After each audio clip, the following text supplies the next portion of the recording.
It's Bruce Hill, New Skill, New You, and we'll tell y'all a story about I didn't do so well. I think everyone has a story about the 6-figure week, the $1 million months. Let me tell you how I messed up bringing on my first dedicated sales rep. Okay, so listen, a little bit about me. I've been a sales professional about 15 years.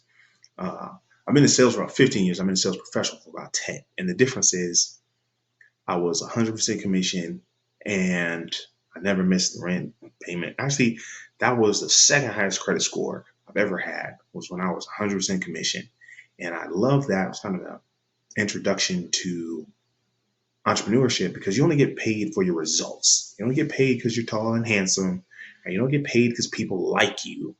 That's always my favorite. I'll be able to like you to pay you. No.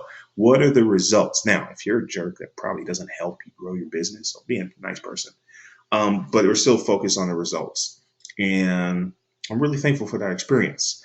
Through those years, I've been training, I've been onboarding sales reps, hiring, sales enablement, all these fun things that I'm going to help share with you so you don't fail miserably when it's time to bring on your sales rep. So here's what I try to do.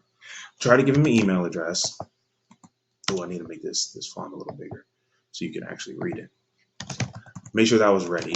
Make sure he has Slack so we can communicate with the team. I gave him access to the CRM. And then I gave him a calendar. I'm like, this is going to go great. It's been 30 minutes, in and out, done. So first things happened, his audio didn't work. I'm like, okay. So we had to take time to get that. Not his fault. From computer settings, we walked through it, no problem. Then it got into the email.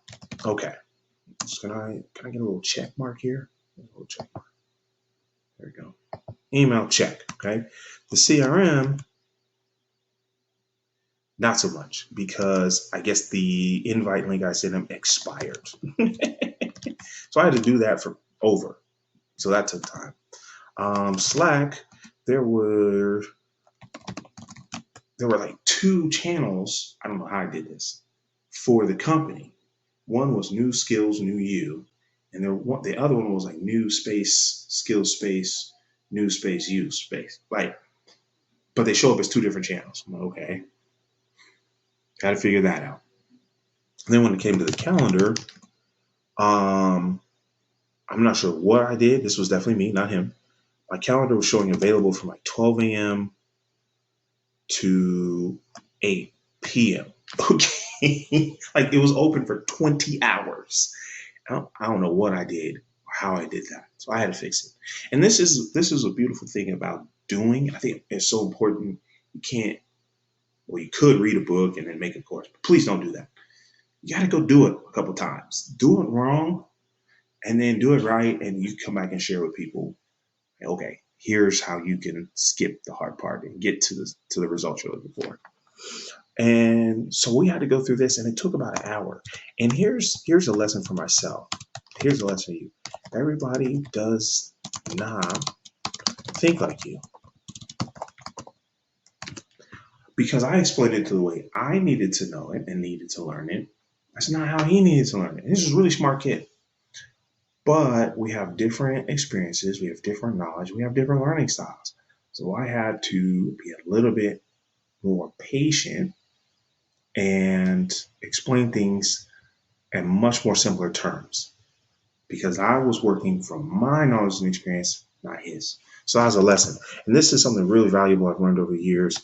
I don't believe you can teach anyone.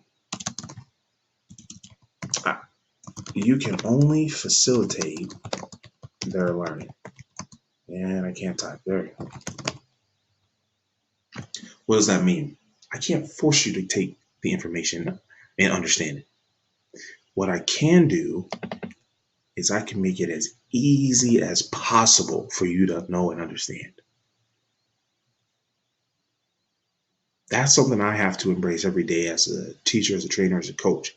How can I make this as easy as possible for you to understand? And that's one of the reasons I do these step by step. And even right here, where I repeated it, because I have to make sure I make this accessible as many people as possible. All right, let's keep going. So I said, okay, I had to pivot. I had to facilitate learning. These are the tools, and this is the second part. So these are the tools he needs to use. Okay. Now, here's something I didn't realize. Again, I was working off my own framework. How do we use these tools? In my head, I'm like, here's what you need to use. You should already know how to use these. I don't know why I thought that. That was wrong. He was like, wait a second. Are you going to show me how to use these? I'm like, sure. So now we have to do another training. And this is going to be a CRM training. Okay. The second, no, wait, what are we? That's number 2. Number 3. The third thing is, what do I say when someone answers the phone?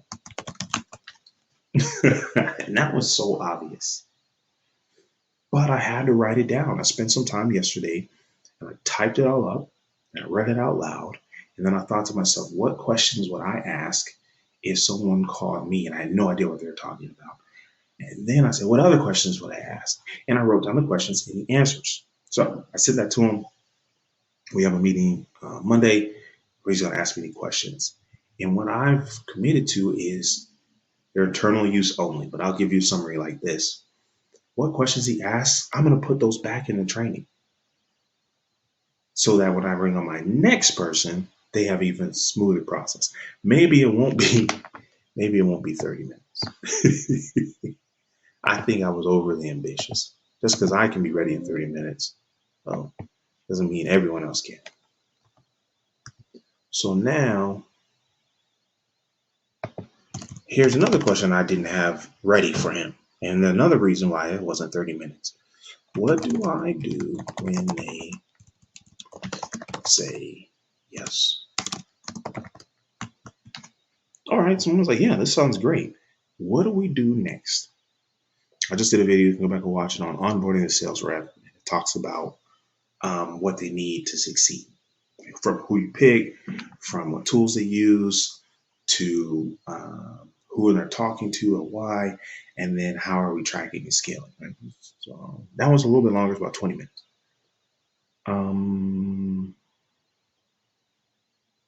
You got to write it down somewhere. I know what to do because it's up here in my head.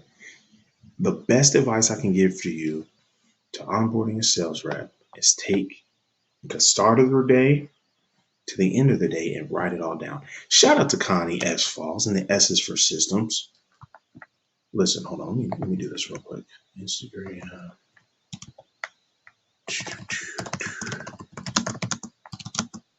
I want y'all to follow this wonderful person. An operations magician. I was like, all right, well, good. I'm already following her. That would have been embarrassing. She teaches you how to create operations for your system, for your business. And here, oh, this is right on time. Thanks, Connie. I didn't know this was here. I had to check this today. Please don't rush the process. Oh, you know what? I'm tripping. I gotta share this tab instead. Please don't rush the process of hiring a team, especially if you don't have written processes. What's that key word? Written on how your company runs.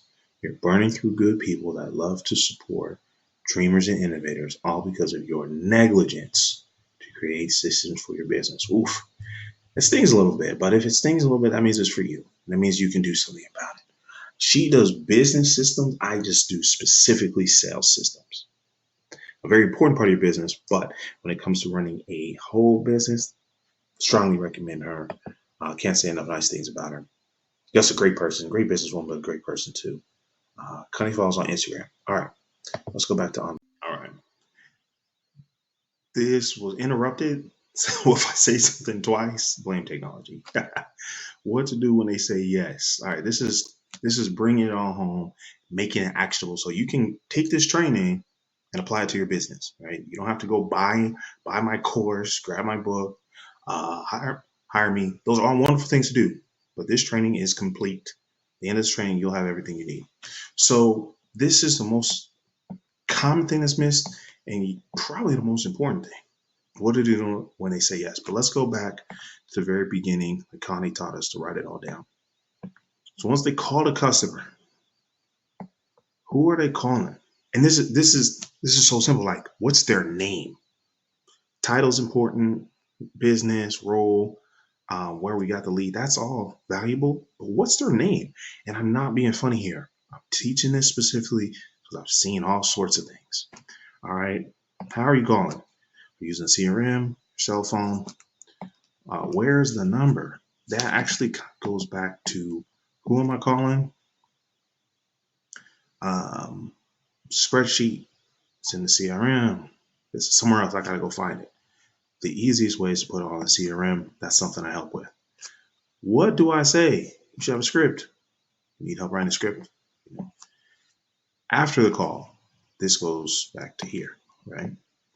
After the call. So what do we do when they say no? What do they do when they say maybe? What do they do when they say yes? So let's break it down step by step. Log into the CRM. They got to have a login. They got to know, which website to go to, email and password. So write that down. Log in, go to contacts, choose filter, right? Which group of people are we calling today? Select name, check the notes. This is so important because I don't want you flying blind, as so they say. Hit dial. Read from the script. It's tough to sound like a robot, but I say read from the script because I don't want you ad-libbing. Okay, it's not a freestyle. Follow script. Put a link to the script form. They shouldn't have to go looking for these tools. This should be so simple for them to follow. The only reason they don't is because they didn't take the time to read it. And that means we may have made a bad hire. If they say no, mark it in the CRM. That should trigger a follow-up sequence. If they say maybe, schedule a follow-up, right? 30 days, 90 days, depending on the product or service. If they say yes,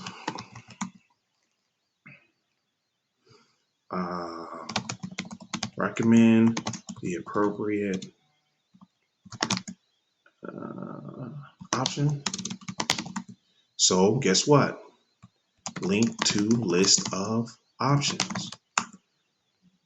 They need to know which products or services they can sell. They should know why each one is an option.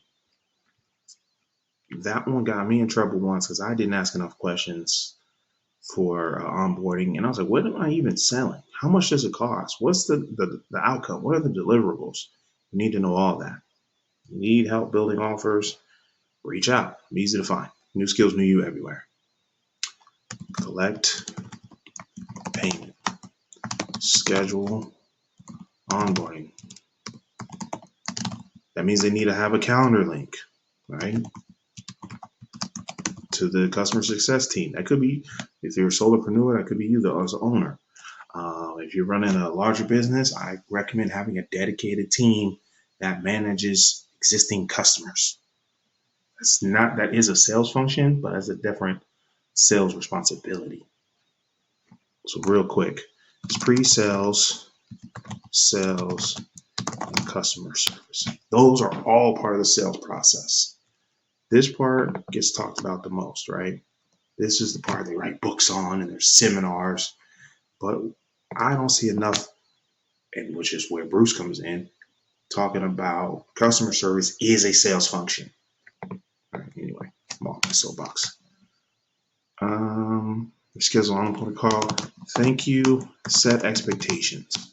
Right? That could be very simple. Check your email for your receipt. Hang up. This is a sales process. And it needs to be that step by step so that anyone of any skill level, knowledge level, or ability can follow those steps and achieve some level of success. If you don't have this in place, you are not maximizing your sales team. Or maybe you don't have a sales team. Now you say, well, Bruce, do I write this first before I hire the sales team, or hire the sales team first and have them write it? I recommend you have this done first. Now, let's go back to the very beginning, how this all started. This is going to take you more than 30 minutes. I can get it done in just a few sessions, usually 4 sessions, if you're clear on your part. But it needs to be done before you hire someone. They're going to be frustrated and they're going to leave. All right. I'm Bruce Hill, New Skills, New You, working on your personal and professional development with an emphasis on sales, helping you hear yes more often without sounding salesy. Stay tuned for the next training.